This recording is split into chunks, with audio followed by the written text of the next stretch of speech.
Cinephils, welcome to a most anticipated episode that we've had yet. Everybody has been expecting it. You've been expecting it. Hundreds of comments have been telling me that this movie will blow your mind, will change your life. And I'm here to say, yes, it has.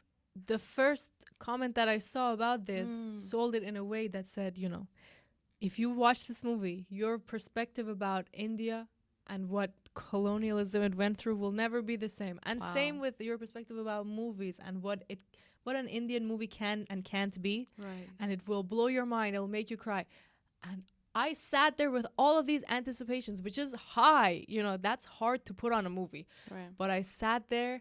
I watched 2 hours and 42 minutes and I was shocked. That's exactly what it was. Mm-hmm. Tears are rolling down. As soon as the movie ends, it gives you a whole new perspective of what the beginning was about as well. So then you want to go back and watch it from the beginning to see it from the truth instead of what the movie was kind of trying to make you think at the beginning, which was, here's the British side of it. And then as you go deeper into the movie, you see the true Indian side with the visuals of what happened. Yeah. It's actually very riveting, the way that it was made. Mm-hmm.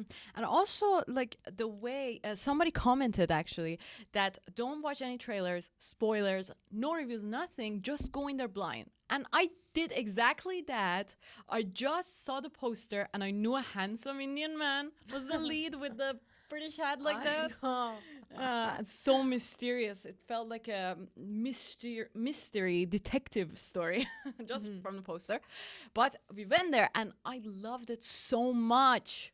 It was incredible. It opened my eyes and it's so thought-provoking. It made me think so much. I loved the dialogue. I paused so many times for different dialogues and I wrote them down.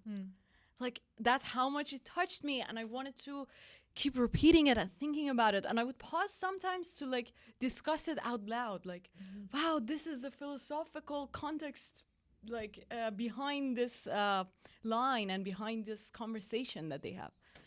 That's how good it is. And there's no exposition, really. Like, there's not much like I that. know. It's actually a very quiet movie. Yeah.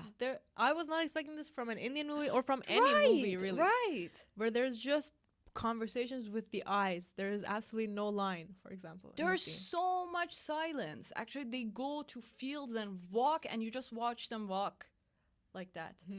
But it's like, it shows the internal feelings, I think, that he's going through. Like, this man is so single-minded at this point, and he's just focused on his goal, which is to live this revolutionary idealism, fight for his country, for his people, and what he believes in. And that's all he cares about. And so there's no noise in his mind. That's why I think it's from his perspective. But we get into that. Yeah, we'll talk about whose perspective it is from. And I'll put my iron foot down and I'll tell you that it's not from his perspective. But until then. Yeah, until then.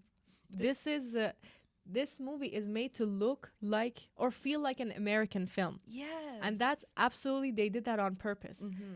What we've learned about Indian movies in these few films that we've seen is they love to make one character huge, epitome of greatness and purity and good heart. That's one guy, and he can change the world, and he's got strength that no one else can even imagine. Some godlike strength. Yeah. And so, no bad thoughts running through his mind, always positive. That's right. And the films are always very well, not always, we should say, but mostly very fantastical, very elevated, big music, and it's meant to elevate all your senses and also wake colorful. You up. Colorful, yes, exactly. And also usually many characters, not just focusing on one character. Right. And then we look at this movie, Sardar Udham, which is made to made to look like an American, as you said, detective mystery. That's exactly what it's supposed to be. And they call this actually film noir in America. Right. Black film, as in it's very light and dark and you don't know what's going on. The main character, you don't even know if they're a good guy. That's true. For the longest time in this movie, we don't get to hear his words even. We only see that he's been released from prison. He's escaping. He's looking for a pistol.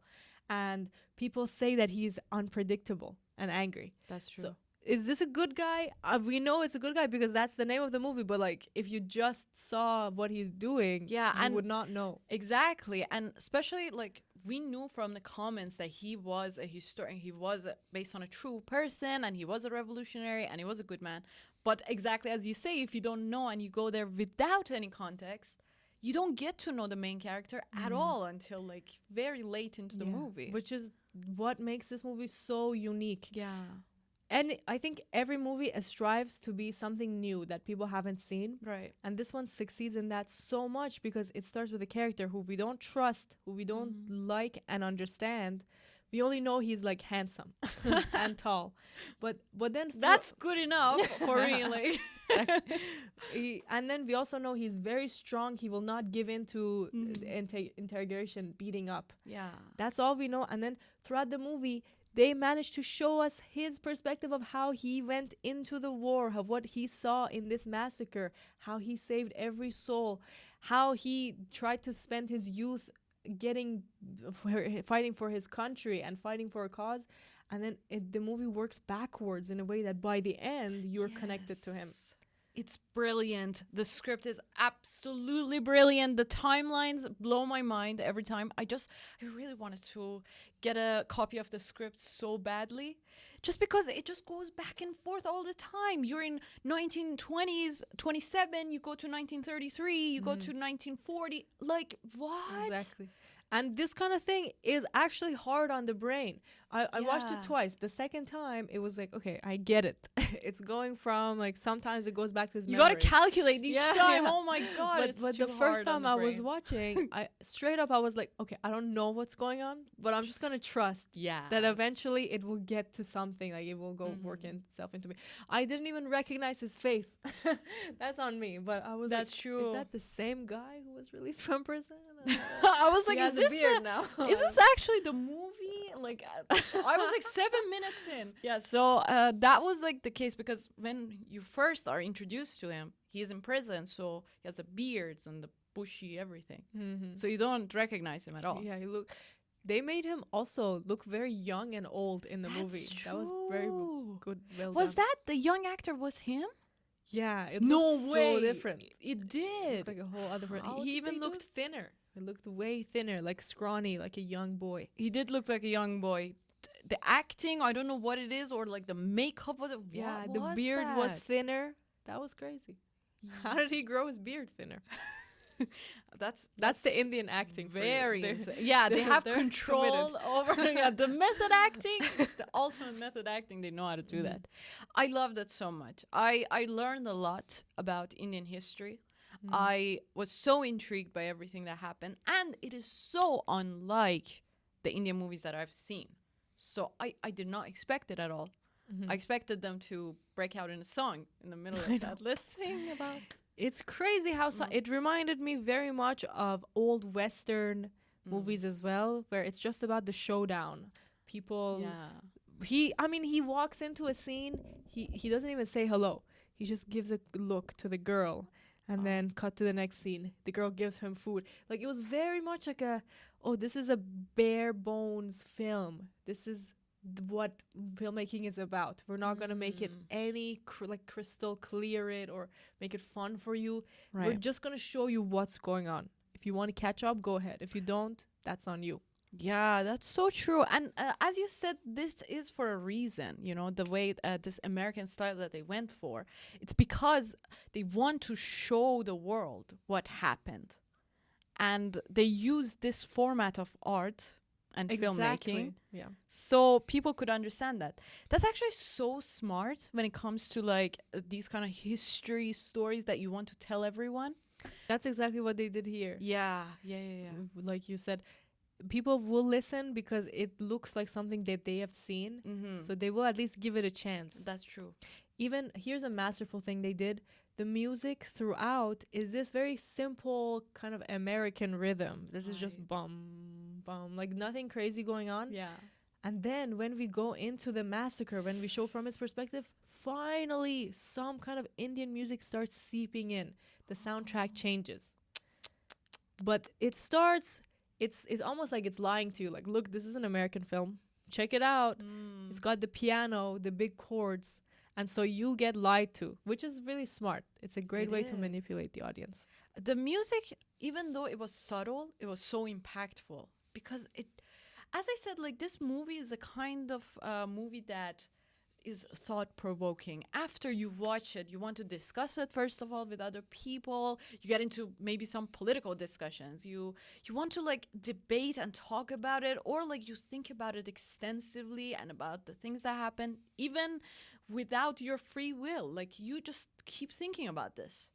And that's how they Exactly. made it. This man, this director, has been obsessed with this story. This is based on a true story. The real man that went through this, his name is Shahid, I think Udham Singh, if I'm right. And so he's been like working on this story for 21 years, and no wonder that it makes such an impact on all these people. So this director also like was in college that was like the Oh, same yeah. name as that. That's iconic. Wow, he was so in love with this like story. Exactly. He was like- he was in a college called Abat Singh College. Yeah. And so I would imagine since his college days, he had this in mind. Like, who is this Abat Singh? Oh, he did that. He gave his life up for us. He was a revolutionary. And maybe since then, this story has been one on his mind. He to tell. actually chose to go to that college because even before that he was obsessed with this true story. So apparently only people in Punjab know about this man and what he's done, which is crazy. Like, can you imagine the extent this guy went through? He went from India to Russia, and from there, like illegally, he went to London, to England, and then he went back and forth for years. He went just like that, and he lived illegally like this, and it's so hard. Like he went by foot. That's what he was doing in Russia. I see. He was traveling to London? Yeah, Whoa. through that hard path, and then he went there finally, and all this pressure that was on him, and that's also nothing compared to what he went through Before this. before this, which you don't even get to know until like really last minutes into the movie. Like I think the last 1 hour, like 20 minutes or something like that, you get to actually see the massacre. So like that's the way it is, and he really liked it, and he got some like I think admissions from like other colleges as well, Wow. but he chose this one because he said himself in his words he's a fanboy of this Shahid Udham Singh. I think. 21 years. And this Yeah. kind of movie that shows the truth of what happened in history, it's more important than regular movies, That's in my true. opinion. Because you said this at the beginning of the podcast, is you don't know the extent of what happened until you see it. So when a movie can actually show you what happened, Right. then it's like you got to experience it. And so it's only a bonus that this is a good movie that's well made and interesting script and great plot. That's a bonus. Yeah, Just the you're fact so that it right. shows the reality is enough. You're absolutely right. When I was watching it, I was like, am I time traveling? Am I actually in this time? Did you see how realistic it was? I would not be surprised if India and England didn't look like that I at know. that time. Yeah, that was amazing. It was so realistic. Like, I've seen so many historical and period movies. It just doesn't compare to this. Exactly. Even London streets, all the street signs, they done a whole lot of work. Wow. That was so incredible. Like, they actually showed this. It feels like they went back in time and filmed this. It feels like they actually like tried to bring it to life again. They relived it again. Oh my God. I can't believe that. That's so true. And for the massacre itself, it seemed like they had hundreds of actors all committed to the act of dying on Yes. screen. Yes. Isn't that incredible? It was. Each dying was so creative. Yeah, I I have know. to say, like, and they were so. I was exactly thinking that the whole time when I was watching this. They were running, they were screaming for their lives, they were going, and then they would get shot like that in anywhere. Like, oh. Yeah, and okay, I have to say, we took a beginning acting class. We always bring this up. Oh. And in there, we learned that acting takes a lot of emotional energy out of you. when you try to be a different person, especially a person who's going through some hardship, you, if you are a good actor, you feel that. Even if you're a bad actor, like if you just try to act it well, you really get hurt the way that these actors do. So I would imagine they were filming that scene for weeks or a month, and every day for 12 hours, these people had to act like they are killed in a massacre. Their British are shooting at them. They're losing their family, And they have crying. nowhere to go. Yeah. Each one of them had to be shot. Wow, it's just so sad. so brutal. I've never seen something like that. Like, it's so against everything that humanity stands for, ever has stood for. Like, even in wars during history, there has been some sort of, like, I don't know, morality a little bit. They wouldn't do that to children and women like that, especially when they have nowhere to escape to.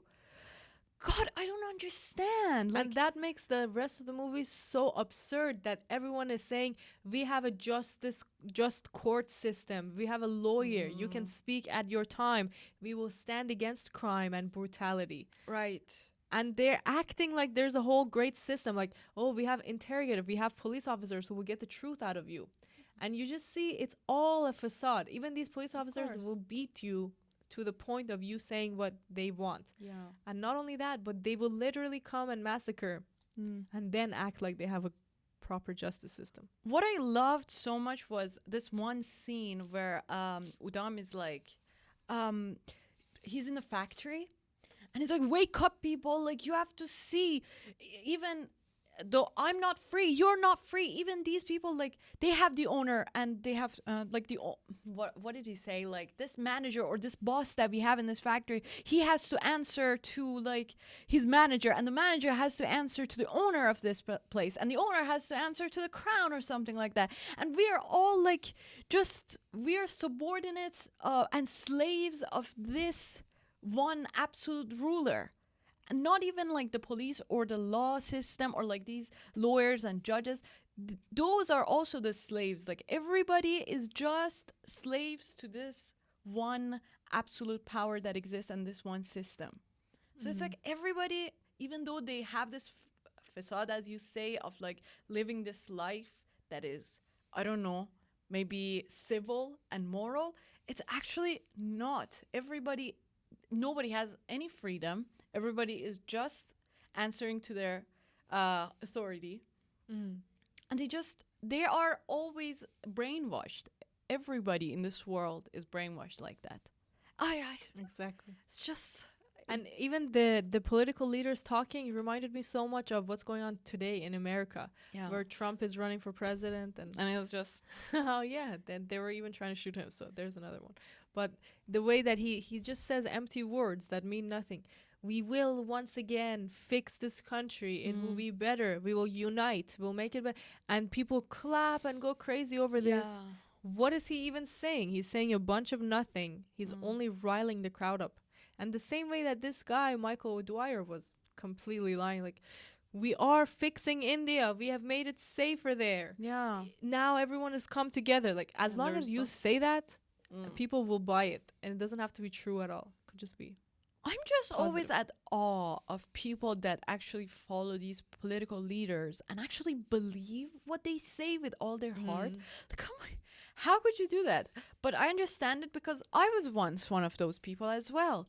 You know, sometimes you get sucked into these ideologies and these things, and you just block out any other sort of like way of living or any sort of like ideology that is out there.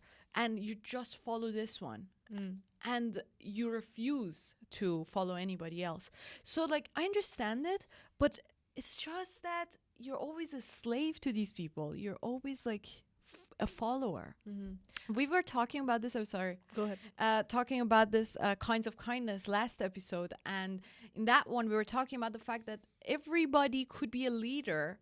And if everybody was like a leader, natural leader, which is like their default version, we didn't need one person, one leader to tell everybody else what to do. If everybody followed their own moral compass and their own like leadership and consciousness, they would reach their life's goal, and they would reach the meaning of their life without anybody else telling them how to reach it. And in the same way, also, any leader could be evil, even if they're doing it for the right cause. Absolutely. Like, for example, this Abat Singh, he was the revolutionary leader. And he was trying to free India. So Right. very great goal that he had. And he was young and very, like, trying to sacrifice his life and everything that's standing in his way and freedom. Right. Even he could be a bad leader. It doesn't mean just because he's a revolutionary that whatever he says is right. And you would imagine, like Udham Singh, he himself said he was so influenced by what Bhagat said that he would do anything that Bhagat said.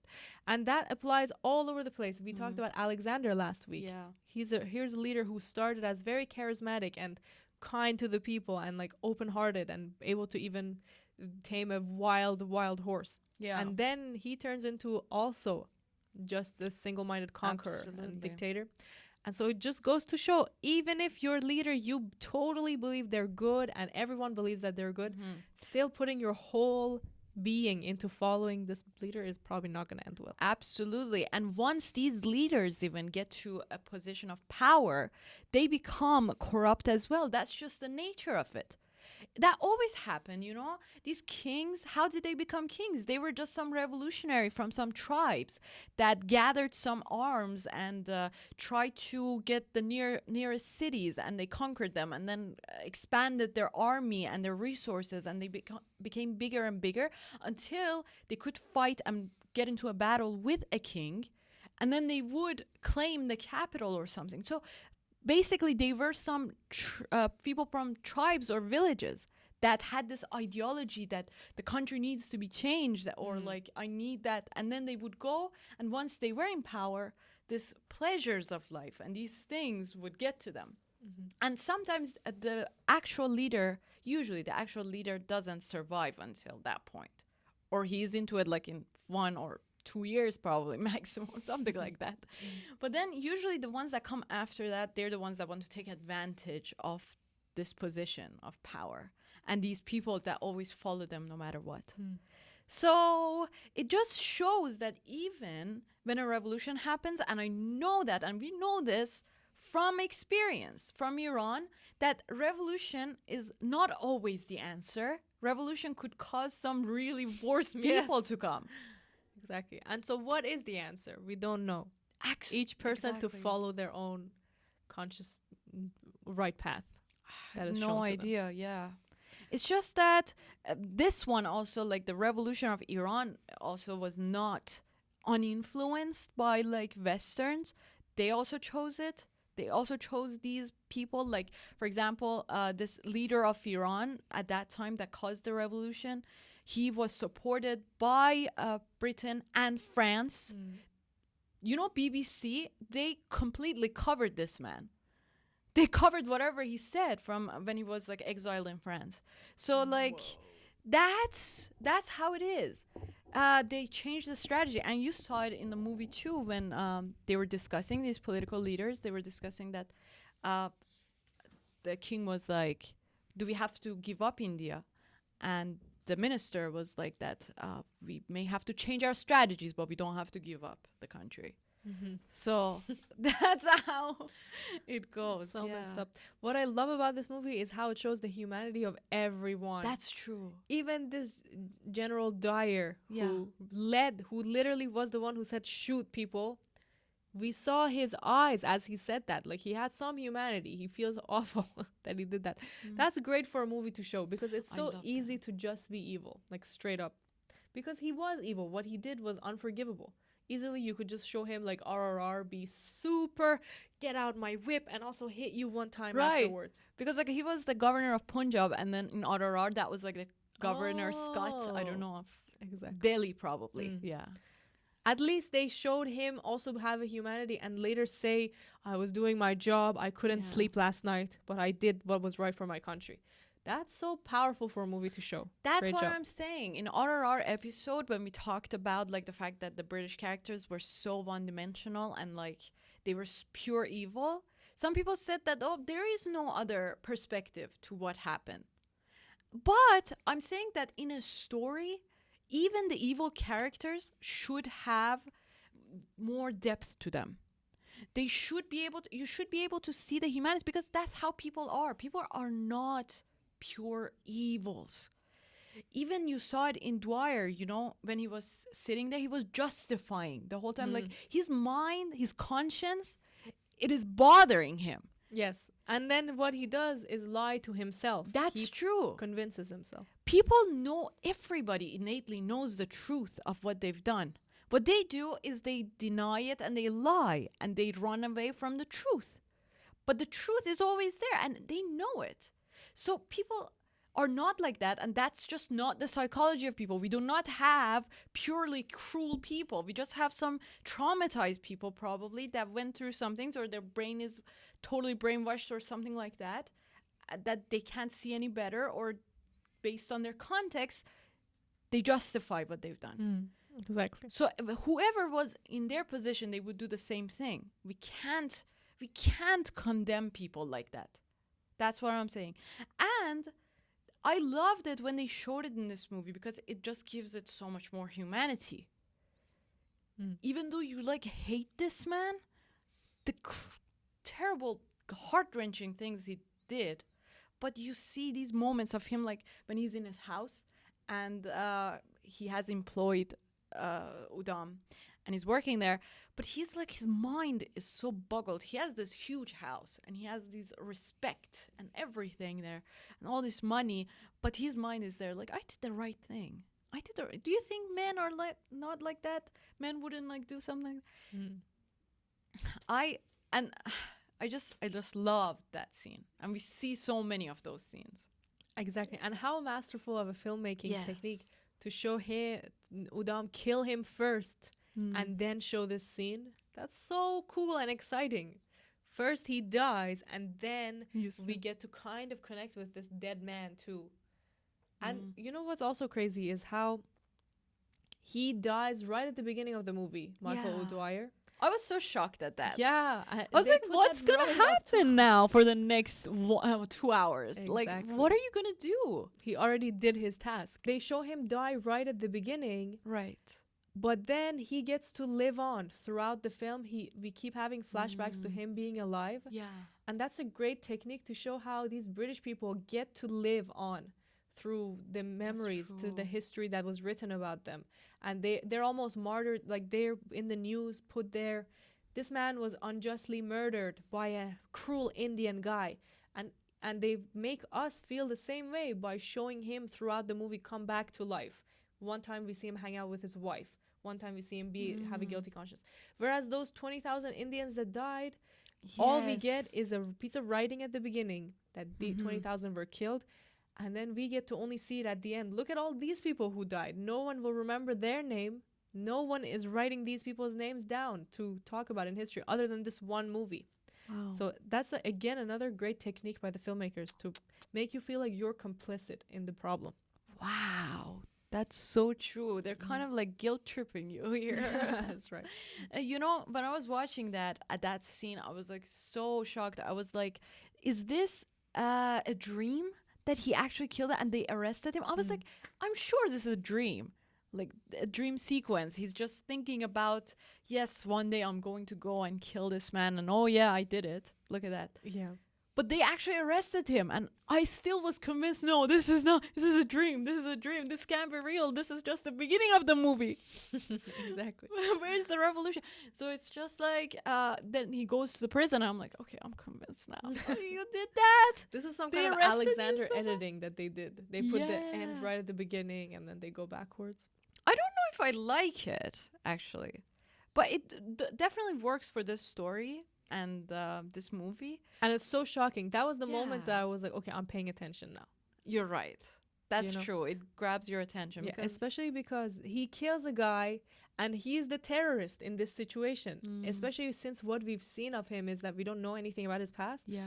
We're watching like, what? Why am I rooting for this guy? He just walked up and killed this old white man. Like he was mean white man, but like he wasn't, why would you kill him?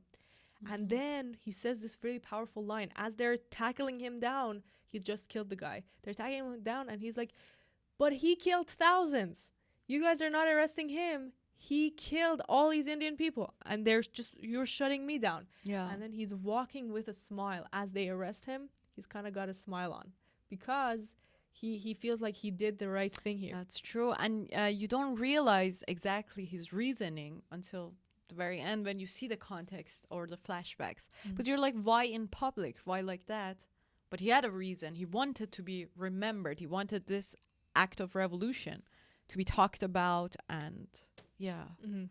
And if you think about it, Michael O'Dwyer himself said, would you kill one man to save 1,000? Oh, And I would love you that kill scene. 1,000 men to I save actually 100,000? wrote about that scene because it works for both of them. That's what I'm talking about, like the perspective, the context. Each man justifies what they've done. The sentence is the same, but it has totally different meanings for these two people, which are in the same environment. They're in the same setting, same world, but just the way they think about this line is completely different. Exactly. Damn, I love that line so much. There's so many of them in this movie, and I just wonder who wrote this golden script. God. It's so beautiful. It's two people who wrote the script, and they are Yeah. frequent collaborators of the director. They each of Oh. them made a different movie with the director before, Mm. and now the director brought both of them together. The director, Wow. Shujit Sarkar. He is. What a name. He is so good. He was born to make movies. His name is Shujit. Shujit. Go shoot it. Shujit. Shoot it and edit it quickly. Wow. Yeah. And then post it. And like it's so hard to read him in interviews. Have Why? you seen? Yeah, I've He's seen usually on his interviews. phone. Or like he's just looking down. Oh And God. you're like, you directed this. Look up and be proud of what you made. Wow. No, he was actually so confident when I saw that. But like, maybe. Maybe it's the two that I saw. Oh God, what interview did you see? Man, he's on his phone. He was He's just a exactly like historian. this. Why would he like be addicted to social media? TikTok? He's Tell me probably about on it. TikTok. Yeah, exactly. He's probably watching Plot Pals. Yeah, I think so. But he did make a really wonderful film, and apparently he comes from commercial filmmaking. That's cool. Like Ridley Scott, he was making advertisements. Well, that makes sense. Their kind of styles are kind of the same. Napoleon. So and this similar. one. You're right. I'm sure also he has a lot of American influences. Shujit Sarkar. Who? He listed. You know which movie he listed? What? What a surprise! Jaws. Not Jaws, but Platoon by the director Oliver Stone, who we talked about last week. God. His Vietnam War movie. Yeah. It's one of Shujit Sarkar's biggest influences Whoa, for this movie? for his life Damn. in general. Oh my God. I did not expect that at all. know. What are the chances of these things happening? We talked about Alexander last week, and then this has happened. Mhm. Very He's a cool cool. director. Yeah. And you know what? He studied commerce. What is that even? What does commerce mean? Commerce? Finance? Wow, Commerce. he studied business Yeah. and then he went into film. It's That's amazing. crazy. Well, that makes sense because you have to know business side of things if you want to be a director, actually. Mm-hmm. You have to be a CEO, basically. Exactly. And you know who else didn't study film? Mm. Is the main actor, Vicky Kushal. Oh. Vicky, this handsome guy. He studied engineering. Very like nice. 3 Idiots. Yeah, So he was exactly. in one of those schools too? I Man, a imagine. tough time he had probably. Exactly. He lived all of Three Idiots' life and then he came and lived Sardar Udham's life. Damn. And you know this political leader, Abat Singh, he was only 23 when he died. What? He did everything. When did he lead? Yeah. What? Did people follow a I am 17-year-old or 23 something? right now. Yes. And if I had to lead a it would not go well. Tell me. You think that. Actually, if you're in that political sphere, it's so intoxicating. You know, when you're in a country that you always eat politics for breakfast, lunch, and dinner, you're like always thinking about that, and the atmosphere is different. It's just so exciting. It's just you always gotta fight. Always gotta run away. You have a vision and you have a belief and you will fight for it no matter what. And especially if you're in university or like you're in college in those kind of societies. Right. Oh my God, the things you will do. It's so exciting. That's true. So Now that my you say- dad talks about like his stories of his college and the protests that they had to go and like the things that they had to do. It's just insane. It's insane. It's so exciting. I can't. So it isn't it. It's kind of a deadly game, and probably that's why it's exciting. You're That's fighting for true. life and death and freedom, So true. and maybe that's what gave him the strength. But now that we know he died at 23, it gives that scene so much meaning. When Yeah. remember Udham asks this guy Swain, "What were you doing when you were 23?" And he says, "Well, I was the biggest police officer in the force. I just had a child." And then he says, "So don't fucking talk about Bhagat Singh. Whoa. He died at that time." That's sad. Wait, I didn't know at that time that this Bhagat Singh actually died at 23. So now it makes it so much different for me. It's Exactly. beautiful. Oh my god. It's so sad and tragic because he fought for freedom and was killed at that time. yeah. While we were watching the movie, I was like, why are you being so like butthurt? This guy did amazing things. He has a child at 23. He's married. He's an officer lead. Like, be happy for him. Wow, you have such an evil eye. Like, can't you see him have Yeah. a family like that? Oh Exactly. my god. But then you realize. But now you find out the truth. Damn. What's beautiful also is India, of course, we know has huge actors that people are like obsessed with and love, and we saw that with Ram Charan and Yes. NTR Jr. Oh god. I still think about these guys, you know, they're just in my dream. And Oh, you memory. recently watched RRR That's true. again. Exactly. And every time, for research purposes, I search up Ram Charan. I'm just like, oh wow, what a photo! This is a good one. Oh my god, I love this. Oh my I'm just looking at them goodness. all. I was reminded of my teenage years when I was like upset. I would like go to Google and search their names and just Google photos, just so we watch all their and download them like Yes. manually. Me too. Yeah, that's the story of my life.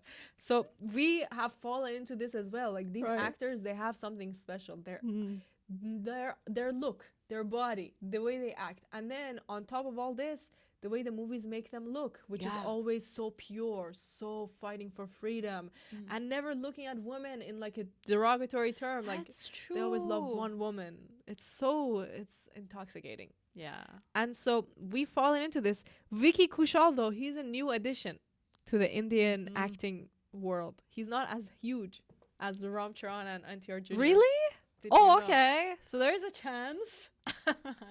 Maybe. Yeah. Yeah. He's also 3 years younger. So there you go. What? He's 36. Oh, Not bad. okay. He is, however, married. So now that cuts him out. Shoot. You know what's crazy That's is a bummer. I'm doing my regular research. Like, is he married? Where's his girlfriend? This is all podcast Are we related. compatible? Doing a personality test. Yeah. And then I saw he is married. I was like, oh, okay. Oh, damn, he's married. And then I was like, You know wait, that 1 yeah. in 10 marriages end in divorce, so. 1 and 2, I feel like. Okay. Isn't it 1 and 2? Yeah, probably. I 1 it's- in 2? Damn! yeah, for Half real. of the marriages end in divorce then? Maybe not in India, but in America, definitely. And so I saw he was married, and I remember, like, this morning. I was like, oh, okay, so he's off the list. We can't. And then I was like, wait, but Ram Charan is also married. And I look at his photos every day. So it just goes to show, like, if you want a guy for real, you will not care if he's married or not. You'll still go. Wow. So maybe I don't really want Vicky Kushal. Damn. You really don't have any morals. You're on the dark side now. Yeah. I can't. I know. You can't even justify it. Literally, Beyond they're reproach. both happily married. They have beautiful Who wives. knows what great goes marriage. behind the doors of marriage? Nobody knows that. You This know? is true. They could be fighting every day. They could be separated. Exactly. Yeah. And then we'll be ready. Standing. Like Yeah. a hunter. For real. Oh. And you know what's beautiful is we talked about Ram Charan and NTR Jr. both had lineage in acting, parents and grandparents. Right. That is not the case for Vicky Kushal. Mm-hmm. Kind of it is. His mother was not in acting world at all, You know? and his father was a stunt coordinator. Oh. We talked about Fall Guy, all yeah. about stunt coordinating. Right. He was a huge stunt director. He did the stunts for 3 Idiots, and he did the stunts for Dangal, which we were going to talk about right. this past week, Oh my and God. so many other films. So he was a huge stunt director, but he told his son flat out, I can't help you become an actor because my field is not even related to that. I'm doing stunts. I get hired on jobs. You need to go find a producer to get you a job. Right. So he did, Vicky, like find his own way. He had maybe a few connections here and there. At least he could get on a film set to watch. Yeah. But he had to make his own way. I love that. That's what I love. He's not a nepo baby. Like, he's so Exactly. good. And what That's do you think about his acting? Wow. It's incredible. It's, again, thought provoking. It is just that he's mesmerizing, you know, and he's mysterious. You don't get to know what's going on behind Exactly. his eyes and what is happening in his mind. You don't know that. He's just, it's so good. I was so moved with his massacre scene when he was a youth. His acting when he was a child was amazing, like when he was in the massacre.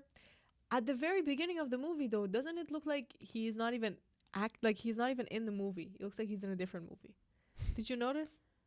What do you Like mean? he has just blank face. It doesn't look like he just came out of prison, that he just witnessed a massacre. Like it just kind of looks like the director said walk from here to here. I understand. I loved him like in the second half of the movie so much better because you could see his emotions more. But like in the first half, or like especially the beginning after the prison, that's what I said. Like I didn't even recognize that was the actor. First of all, well, props to the makeup artist and all that. But it's just that you would miss this main character. Like that's not supposed to happen, is it? Exactly. There are some other characters that are like side characters in the first half that you remember more. There's this man with a beard that comes and gives the gun to him, and you remember that guy. Exactly. I actually wrote that in my notes. Yeah? There's this guy who's drinking tea in the street, and he looks more like a main character. Holy fuck, Than that was Baguette. so cool. Yeah. So they show him in this weird light, and it makes sense in later because he's supposed to look forgettable. Even the British government forgets about him after 6 years, and he is able to sneak back into the country with his same passport. So that's what they're trying to show, but it just seemed kind of like he's not acting. He's like being himself. That's Which is true. not great. That is true. Yeah. I don't know if it was like deliberate or it was not. What do you think? Do you think that's what the director wanted actually? If I were to guess, I would say they shot those really early on, and he didn't know his character yet. I see. I feel like they shot the massacre way later, and then after that, his scenes were so much more emotional. But this was a simple scene, right? He's just walking out of prison. So maybe they shot that way early on into the film production. Probably.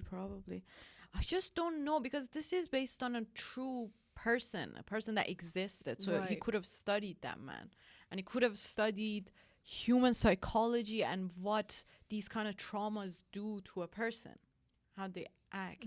Do you think someone like that has gone through these things would be so blank? Exactly. That I is, would like, imagine they would be indifferent? haunted by it. And I don't know, maybe I wanted to be more stereotypical, but in a stereotypical American movie, this guy would walk out kind of like, I'm so done with this life.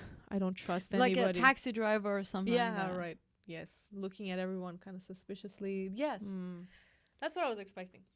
I But understand. Even while we say this, though, his acting in other parts was incredible. For example, the court scene. Do you remember when he speaks up against what they did to him in the court and no one listens? Yeah. And they sentence him to death. And that's And I have to say, he delivers his lines so well. Like in the first half, the reason that you don't get to know him and he's forgettable is because he Right. doesn't have any lines at all. exactly. So it's kind of like the fault of the director, I guess, or like the screenwriters. So, but whenever he does talk, oh my God, he's a cutie. Yeah. What? He's so cute. I love this line. Listen to this. You lamb, me lamb, same butcher. Butcher same. Oh my God. Isn't that You cute? just reminded me. Every time he talked English was the best. Cutest. So So good. And why you need the screenwriter wrote this, right? It's Right. not him speaking English like that, but it's so beautiful that he's like he knows enough English to get his words across, but the grammar is not right fully. But still, keeps even switching though to he doesn't Indian. know the grammar or anything, he knows like these analogies Simile and like metaphor and yeah, wow. It's like you lamb, me lamb, butcher same. Oh my fucking so God. great. And when he's giving a free speech Yeah. to this homeless man, Oh, love that. going between Indian and And it was so Punjabi. funny too. That was the one funny scene in the movie. It's like when we're talking, one of us is talking and the other is like, yeah, you know, when you zoned out. You're like, That guy is talking Indian, and the homeless I guy's like like, it. yeah, yeah. it's pretty good. That's literally us. So funny. Mhm. I love this part of it when he says that free speech. What do I say? I don't even know what to say. So something like beautiful. that. Yeah, Isn't and that then- so relatable? Even right now that you have free speech in this country that you live in and all of this freedom that you have, you don't have anything to say. Oh God. That's the problem. I tried to always, my goal was to get out of Iran just so I could have that freedom finally. And once you get here, you don't even know what to say. You just get a podcast and ramble. That's kind of what that's what they're talking about, though. It's not so much like you have to say something important. Yeah. You want free speech in order to That's be true. like a human and experience So life true. freely. I loved that scene when their leader, what was it? The brother that he had Bhagat. inspiration, Bhagat. When they're talking about, no, sorry, there's this flashback of him talking about what would happen. They ask him, what would happen if India even got his freedom? What do you think we would do? And he's like, I don't care. After the freedom is come, I go to cinema and I watch these movies and I drive something like that and I go out and take a white woman to dance with me like that in a ballroom. And it's just that what he's trying to say is that, and I would do the same things exactly every day. I would brush my teeth or something like that and I would go to sleep at this time like I've always done. So it's like, this freedom is not about like once you got the freedom you do some extraordinary things, you know, you achieve something like that. Freedom of like basic human right that you could live as yourself, your true self, and you could express yourself. Freedom of self-expression, no matter how it is. Even if you're a goofy person, you gotta have that freedom to show yourself. Yeah. That's It's- very real. It's freedom is not only for intellectual people or people who have something to say. It's for everybody. What did you think of the relationship that he had with this Palmer girl, Eileen Palmer? What I didn't like is how he Oh. looks up when they mention Eileen in the interview. Yes. Why? Come on, you on. went through. They mentioned Bhagat, you look Yeah. down. They mention your parents, you look down. They put a nail under your, a nail under your nail. Nail, yeah. You look down. And then they mentioned this girl who didn't even like you. She's like walking away as you talk to her. And you're like, oh, Eileen, don't do anything to Eileen. Eileen. I hate thought that. the opposite kind of in their relationship. He was the one that was kind of denying him. She was looking up to him. He was mostly looking for a revolution, not really to get with her. Definitely. That is true. That is. Do you think? Yeah, I guess so. She was, you know, as even this man said himself, Udham said himself to her, that she has these basic rights, and she is living a comfortable life, and now she's fighting for some equality between classes and men and women and all these things. So he says that I'm lower than that right now. I don't even have the equality. Once I get the equality, then I could fight with you, you know, for that. He's saying it like this. And that's like the case, you know, she has the privilege of actually protesting like that. She has the privilege to do that without getting hurt at all and to live her normal life. And that's why she even has the mental space even for romantic relationships if she chooses to have one. Exactly. But he doesn't. His mind is in survival mode right now. He's just thinking about this, and he doesn't have the mental space to think about, oh, what flowers would I get her on my date? Let me write a letter to my beloved. Like that. No, he's not there. Poor guy, he had one love, this deaf girl. Oh, She couldn't yeah. even speak, and then That- she got massacred. This Oh, is what I was cute. going to say. She's so beautiful. We talked about India being colonized before, and we kind of, we knew it was terrible, but we also were saying, but look at all the great things that at least India was able to acquire at the same time. Like, it's awful what happened, but at least they learned to speak English. At least they and are now like kind of ahead in where other countries don't speak this language. Right.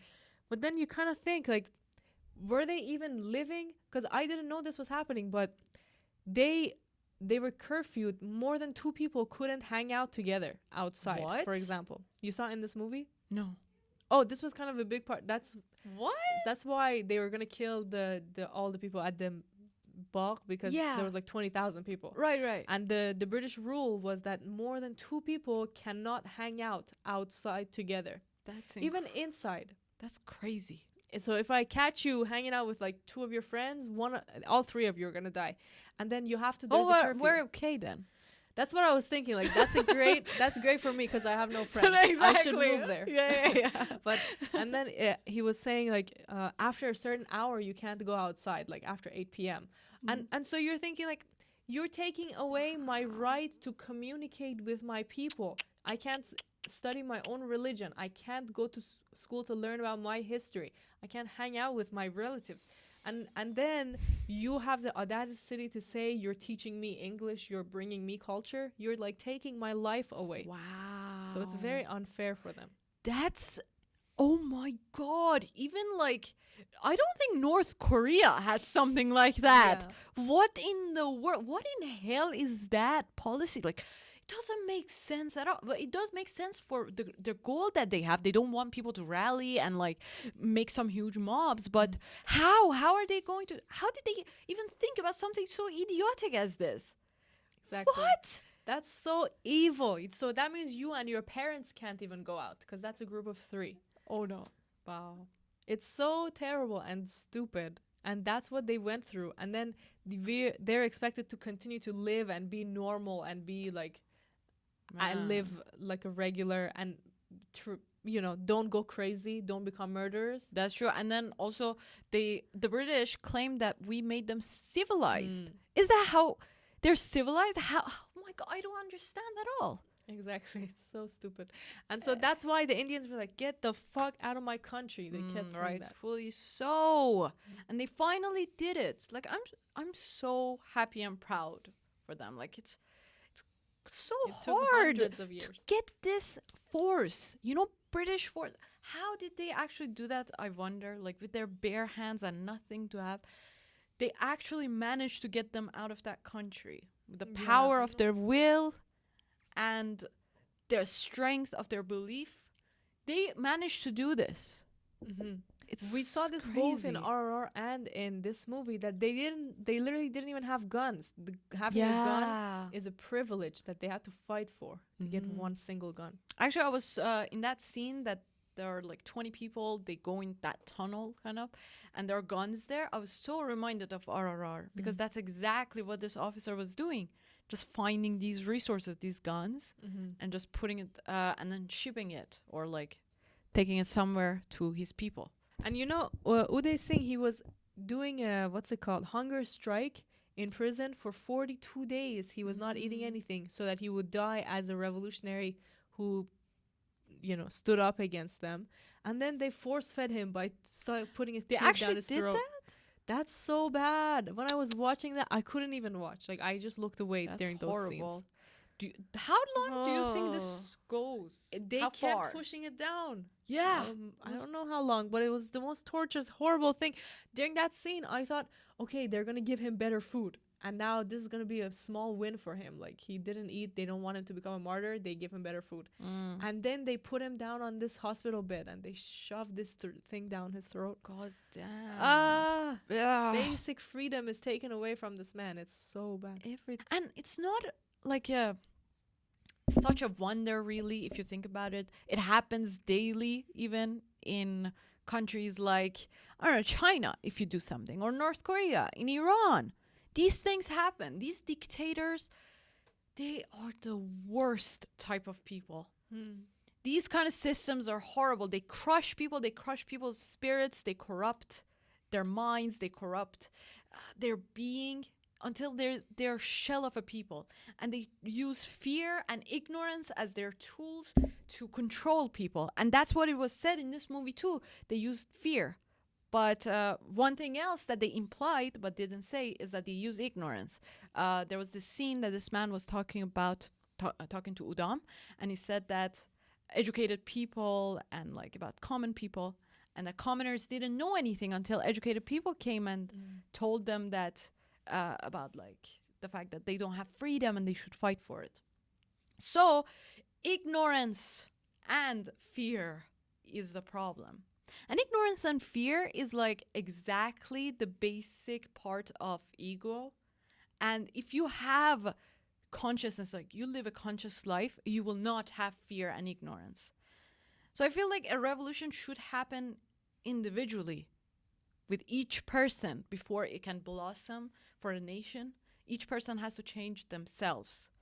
And they have to become more conscious of what is happening in their political world, what is happening in their world in general, with themselves every day. Are they afraid of something? What is this fear that is inflicted on them? What is the source of it? They have to understand the parts, the weak points that they have, the ignorances that they have, and they have to overcome that. They have to overcome their pride.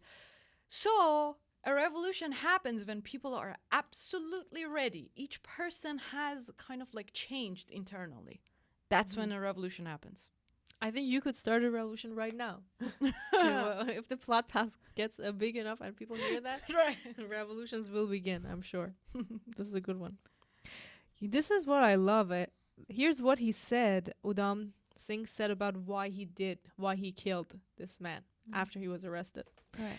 I did it because I had a grudge against him, and he deserved it. That's kind of a fucked up thing to say already. Yeah. But he was so like angry, probably. Let's give him the benefit of the doubt. Wow. I don't belong to society or anything else. I don't care. I don't mind dying. What is the use of waiting until you get old? This guy is so crazy. Yeah. I don't know if I'd want to be friends with him. Because he's literally willing to kill himself to get what he wants, which is to kill another man. That's kind of fucked up. But then again, we got to remember the context that man he's trying to kill killed thousands in one day. Right. Is Zetland dead? He ought to be. I put 2 into him. I bought the revolver from a soldier in a public house. My parents died when I was 3 or 4. Only 1 dead? I thought I could get more. That's kind of crazy. Like, you imagine you just say, yeah, my parents died, so why shouldn't he die? That's interesting logic. Right. He's like, I don't know if the answer to these things is actually like violence. It is definitely probably. That's exactly what I think. Like, I always say, murder won't solve anything. I say that on my daily basis. Write this in a book. Did you actually come up with that quote? I'm always like, if you kill somebody, you become a murderer too. Okay, that's better. A round of applause. Okay. And so we're kind of against this guy, but then you got to remember the revolutionaries were saying this. These guys, these British, are deaf. How can we make the deaf hear? Got you. And so maybe that it has to be deaf. What I'm trying to also say here is that this one person, this governor, even though he did that, he's part of a system, and killing him would not solve anything. But now that you said this, I changed my mind, because how these people are deaf, how can we make them hear our voice and what we want? Unless we actually take action, make a statement, If that's true. At some point, it's not enough to keep saying, absolutely, leave our country, we need freedom. Absolutely, that's so true. That's so true. And it's not always actually people from other countries coming and taking control of your country that you have to revolt against. Sometimes it's your own people that are in power, and they're like, they are these dictators that like took control of your country, and they would kill you. They don't care. They would have these massacres that are against their own people. It's actually about the power, like just this position that exists, no matter who it is in there. The best, kind-hearted people, put them there, and they will become these kind of evil forces. Exactly. We've never seen a person not become evil with that much power. Yeah, I know. Has there ever been someone? I don't think so. No. You know what's so awful? I hate this. Uday, he gave this speech in court before they put him to death. Right. And it's so revolutionary. He's saying exactly like, you guys are in my fucking country, get out. And then the judge says, you are not allowed to put this on the media. The press, he just like, hi, it's like a YouTube copyright strike. Like, no one can see this. And they're like, oh my God, but I'm killing myself. Let my voice be heard. Wow. And it can't be. That's so crazy. It wasn't released until 70 years later in 1996. Oh, it was actually released? Finally, yeah. That's when they heard it in 1996. Wow. So probably that's when this director also heard it. I That's want about to 20 hear it years too. ago. Do you want to? Yes. Okay. It's here. Whoa.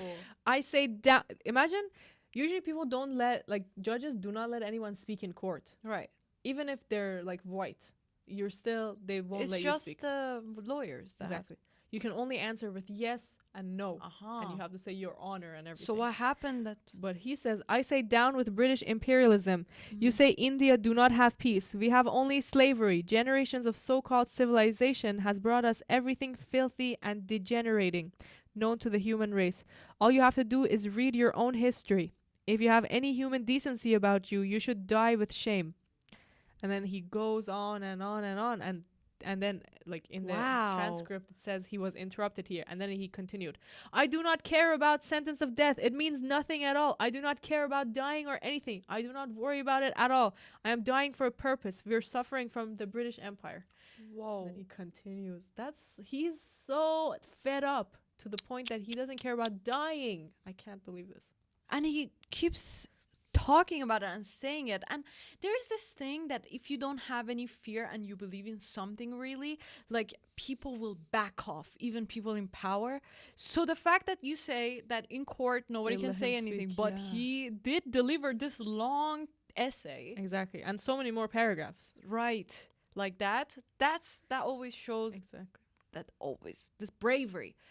Courage always wins. Courage but is too bad they still killed him, though. They still put him to death. He knew this is gonna happen.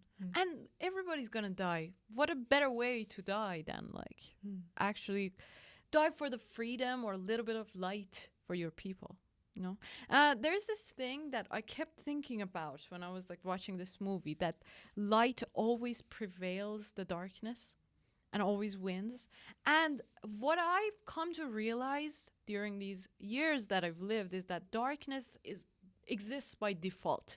Okay, space is dark, everywhere is dark, but what is so precious is light, like the stars that are just a few of them, like in the sky, that light up this darkness. So these are precious, and I think what we have to do as human beings is to contribute to that light, because darkness it's by default. Like, everybody is cruel, everybody can be cruel, everybody can be evil. It's nothing revolutionary.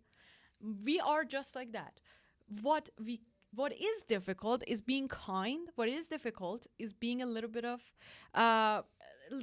good and, like, conscious and help others.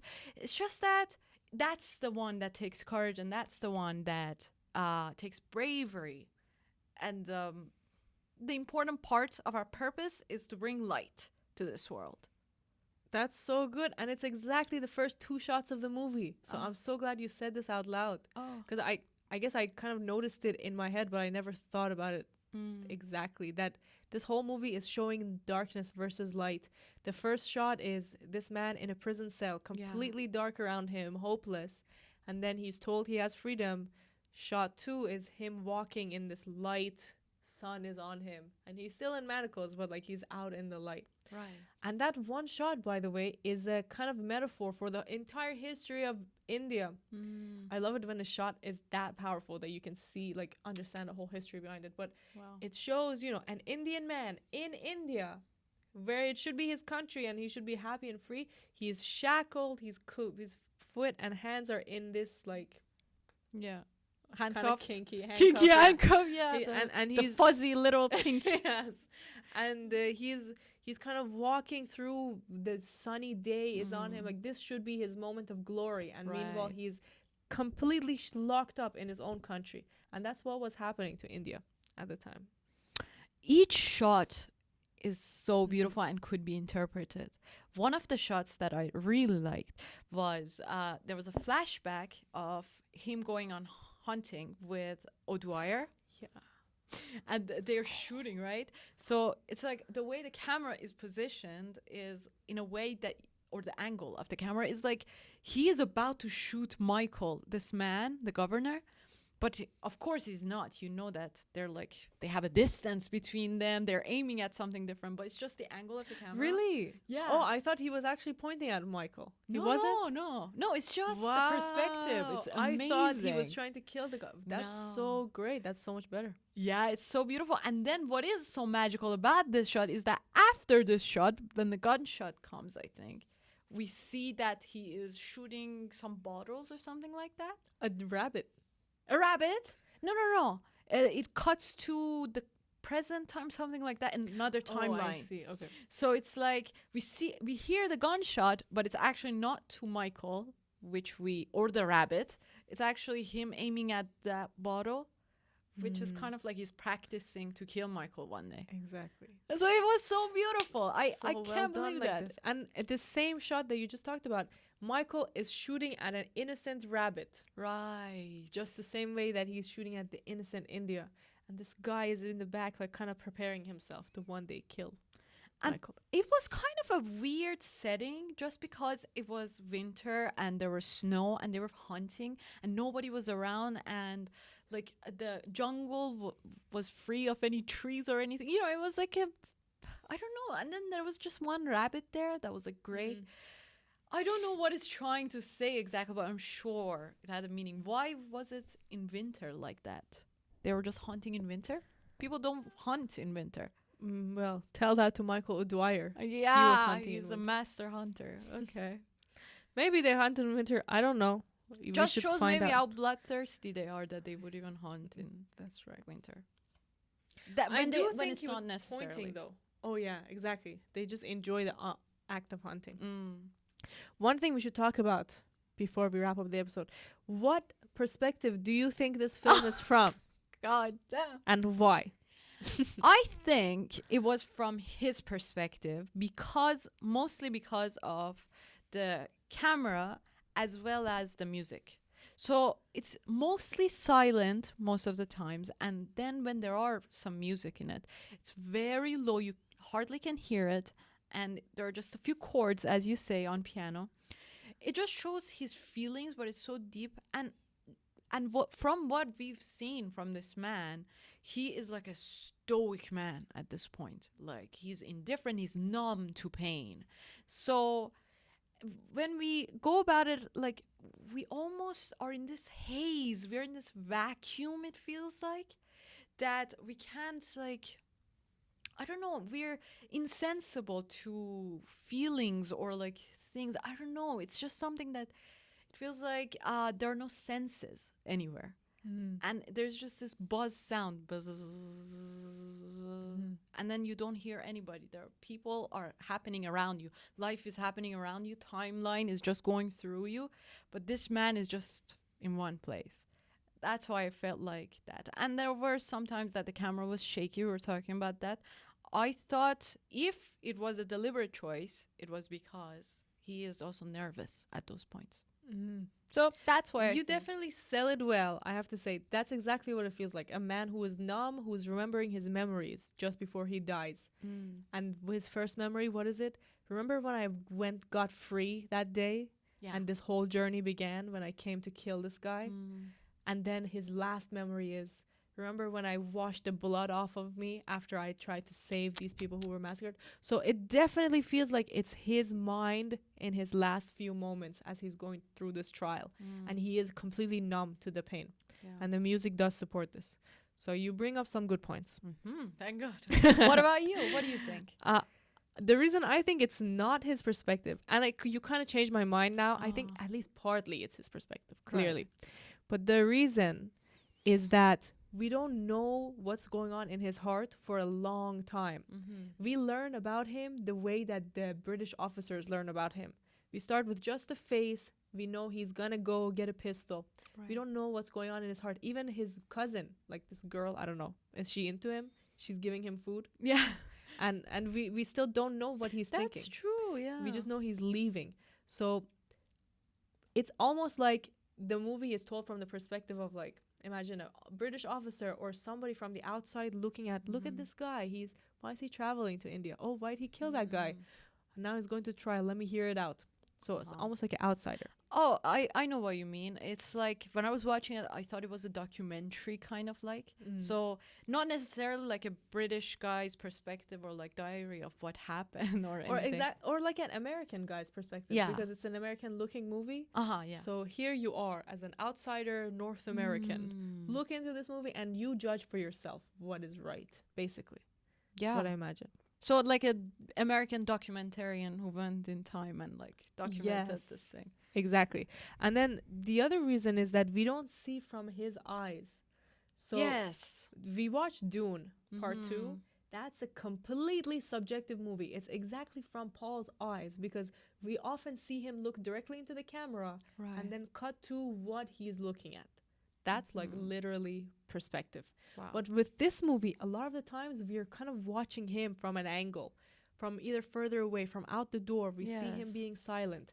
It's like somebody is watching this guy and not getting what he's up to. Why is he sitting there silently? Especially in that scene when he's walking, like he's in Russia. You know, he's just this small person in this whole snowfield. Like, yeah, and you're just like, what the fuck are you doing? Where are your friends? Where did they go? And you don't know these things. Yeah, you don't know anything about him, and its camera is so far away. It's almost in the sky. Yeah, you don't even know whose perspective this is. Probably a drone. Just going around India following this man. For real. And then another thing is that we see what others would have seen if they were around him at the time. This is so clear at the beginning where he's at the hotel. Right. It's like, I don't know, in motel place.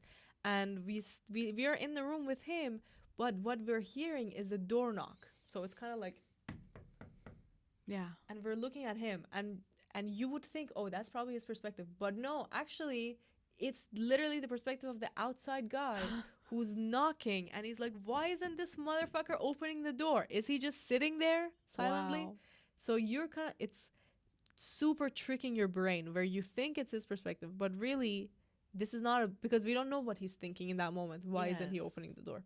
And then it cuts to, from, again, outside view of this boy looking up at him. He looks kind of creepy looking there.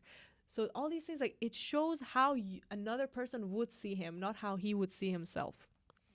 And then the fourth reason and final reason that I have is that people keep describing him as unpredictable, kind of dangerous.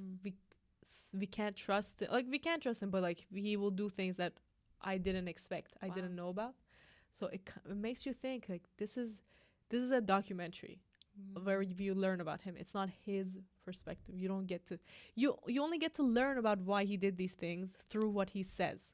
Yeah, I think it's partly because of director's obsession with this history, specifically like what happened. It's just his perspective. I think it's director's perspective. That's what true. It is. They didn't necessarily care about like the character or how they wanted to show it, but just like the things that happened and what he did.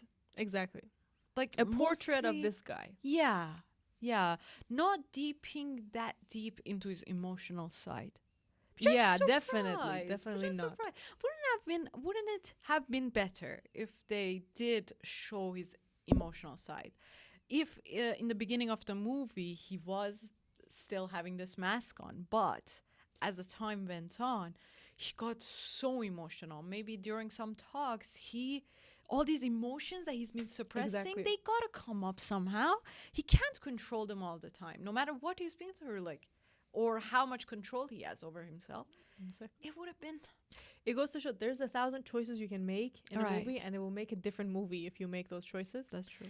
And I think they specifically had something in mind, which was we want American audience to see a terrorist, and then we want them to change their mind about this terrorist and see Indians' perspective throughout one movie. Well, that's brilliant. So they succeeded at that. Yeah. And then they sacrificed showing this guy's emotional family, like personal side. Don't you think they could have managed it? Like both of these goals? Well, it kind of hinges on you not trusting the guy at the beginning. It hinges on like, is he a terrorist? Why is he being so suspicious? Why? His name Frank Brazil? I don't know. Like he does all these different things. Yeah. So that the only emotional part is when you see the truth of what happened at the massacre. That's one moment where you see through his eyes. That's like fully his perspective. That's a crazy, crazy scene. Mm. I'm just surprised how they filmed that. I know. As you said again, the actors, they went through hell. Oh my Mm. God. And I can't believe this just happened in history. This is so cruel. And to think that this this was just known in Punjab. That's it. Like nobody knew about this. Exactly. How? Like shouldn't everybody be talking about this in modern Mm. times, like about this thing that British did to women and children? When like at the same time in Titanic they would just let women and children get on boats. Like they know what women and children Exactly. are. Mhm. It's completely ironic how British act in different situations. It's just that, women and children have always been vulnerable and they've always been protected during history. I just don't get it. I don't get it. So I'm just so thankful this movie exists to have shown us this real fact event that happened. I'm super prejudiced against British people now. Even though the movie keeps saying it's not the British, it's just the government. Yeah. It's not the English people. That's what I'm saying. Like, it's just these governments, these political figures, they're the ones that are playing this game with each other, and people are the sacrifice, just like that. I think we should wrap it life. up now. Yeah. 10 minutes, right? Okay, let's wrap it. Is there anything specific you would like to say? Oh, I did love this. Inqilab Zindabad. That's so Mhm. cool. There's a lot of Persian words. Azadi, Azadi. inqilab. There was this recent Persian Iranian movement, Zan Zendegi Azadi. Azadi And means two of those freedom. words are in Hindi as well. Yeah, Azadi and Zan. Zindagi. Zindagi, yes, that's true. And then there was this one, Inqilab Zindabad, which is Inqilab. I wonder, is it a Persian word or Arabic I or think it's Arabic. is it? I don't know. Inqilab Inqilab. Zindabad. Zinde is absolutely Persian, and like the between same these two, and the same conversation. There's a doctor. He's saving everyone at the end, yeah. and he's kind of a weird guy. Did you notice? Why? Why? This man, poor Uda, he keeps bringing bodies over, and then he puts this boy's body down, and the doctor's like, Ude, zinde nist. And they just take him away, and then he's so unfazed, the doctor doesn't care. Just bring another Wow. body down for me. God damn, he's a butcher. Yeah, he was like, didn't give a fuck. Like he even looked kind of like confused, and just another day in my office. God, This is what I do. After this, he has to get ready with me, or like a vlog like that. After this, I go to Starbucks and order my That's how he regular. acted. Yeah, for real. For sure, I got some weird, creepy vibes from him. That's for sure. But what disturbed me so much after that was when this man had to carry the dead body too. Like that's bad. So bad. A dead body. Oh, this person died and wounded, and there's blood on you. Oh my God, that sucks. It's a terrible life. It is. But the movie is incredible. It's hard to watch, okay? This is one of those that is not, you're not watching it for entertainment purposes, but it will move you, and it's definitely worth watching multiple times. As I said, like ignorance is not a bliss. It is not a bliss at all. You have to be conscious about these things that happen in the world, even if it is disturbing to you. Even if it is disturbing, you have to know about history. You have to know about what humans are capable of, so you could avoid this destiny for yourself and the people in your community. And so if you saw a leader like this, you could be able to prevent them from getting into power. Right now, US is going through the same thing. We have two people that are trying to become the president and leaders who are, what do they call them? Like the worst of two evils, something like that. The best of two evils. One of them is just in another dimension. And another one was recently, by the way, assassinated.